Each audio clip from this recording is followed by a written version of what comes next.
अच्छा भाई, तो स्प्रिंग मैथ सिस्टम्स की बात हो रही थी।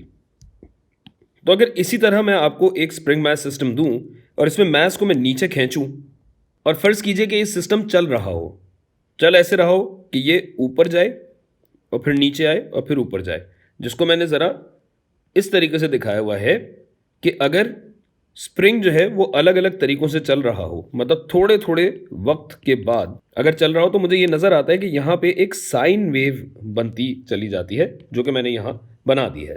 तो ये तो उस वक्त हुआ जब ये मैस अपनी इक्विलिब्रियम पोजीशन पे था, मकाम तवाजुन पे था, और फिर मैंने इसको ऊपर की तरफ धकेला हो।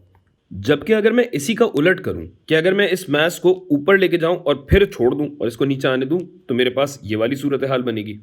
अगर इसमें आप गौर करें तो मैस अपनी ऊंची तरीन पोजीशन पे है और ऊंची तरीन पोजीशन से ये नीचे आता है, निचले तरीन पॉइंट से वापस ये यहाँ पे आता है। तो यहाँ जो हमारे पास साइन वेव बन रही थी वो यहाँ पे दरअसल कोसाइन वेव है। गोया जहाँ से भी आप अपने सिस्टम को स्टार्ट करते हैं उस हिसाब से आपके पास या तो साइन की वेव बनेगी या कॉस की वेव बनेगी, और दोनों वेव्स बिल्कुल दुरुस्त होंगी। तो अगर मैं इन दोनों वेव्स को एक ही ग्राफ पे बनाऊं तो आप देखेंगे कि दोनों वेव्स दरअसल एक ही वेव चल रही हैं, लेकिन दोनों में शुरू होने का फर्क है, या अगर हर पॉइंट पे देखें तो कुछ ना कुछ दोनों में फर्क आ रहा है। क्या फर्क आ रहा है भाई? कि ये जब अपने ऊंचे तरीन पॉइंट पे है हरा वाला ग्राफ, तो उस टाइम पे ये जामनी वाला ग्राफ मीन पोजीशन पे, इक्विलिब्रियम पोजीशन पे या मकाम तवाजुन पे है। जबकि जब ये हरा वाला ग्राफ मकाम तवाजुन पे है तो उस वक्त ये जामनी ग्राफ अपने ऊंचे तरीन पॉइंट पे है। तो इस तरह ये एक थोड़ा सा फर्क है जो एक मुसलसल फर्क है। अच्छा, अब इस बात से तो आप वाकिफ हैं कि साइन और कॉस जो हैं इनका दायरे में बदलते हुए जाविये से कुछ ना कुछ ताल्लुक होता है।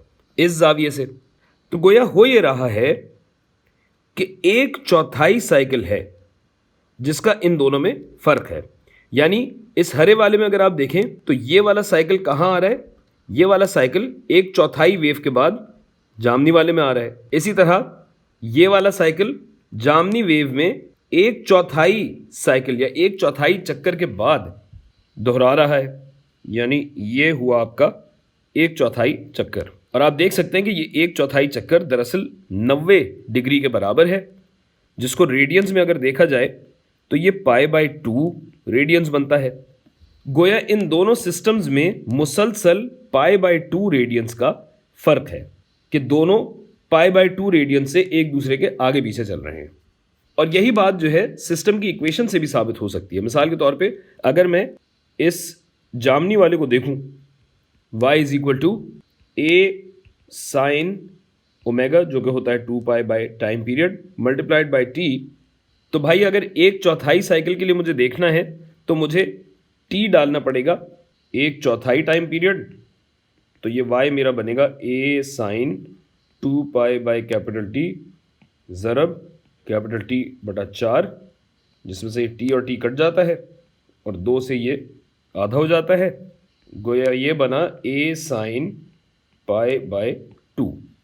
तो अगर मैं जामनी वाले के लिए ये बना रहा हूं तो आप देख सकते हैं कि ये जो हरा वाला ग्राफ है ये एक चौथाई साइकिल पीछे है इस जामनी वाले ग्राफ से, जिसका मतलब ये है कि अगर इसी जामनी वाले ग्राफ से मैं हरे वाले की तरफ जाना चाहूं तो मुझे इस वाली साइन वेव को π/2 रेडियंस पीछे ले जाना है। और रियाजी से आप जानते हैं कि ये करने के लिए मुझे क्या करना होगा। अगर एक्स एक्सिस में मनफी समत में जाना है तो मुझे यहाँ पे π/2 जमा करना पड़ेगा। गोया ये हरे वाले की इक्वेशन हो जाएगी a साइन, यही जो इसकी पूरी इक्वेशन थी, जमा π/2। और ऐसा सिर्फ एक पॉइंट पे नहीं हो रहा, ये हर टाइम पे π/2 जमा होता जा रहा है, जिसकी वजह से आपको ये नज़र आ रहा है कि π/2 का जो फ़र्क है ये मुसलसल है, मुसलसल पूरी वेव में चल रहा है।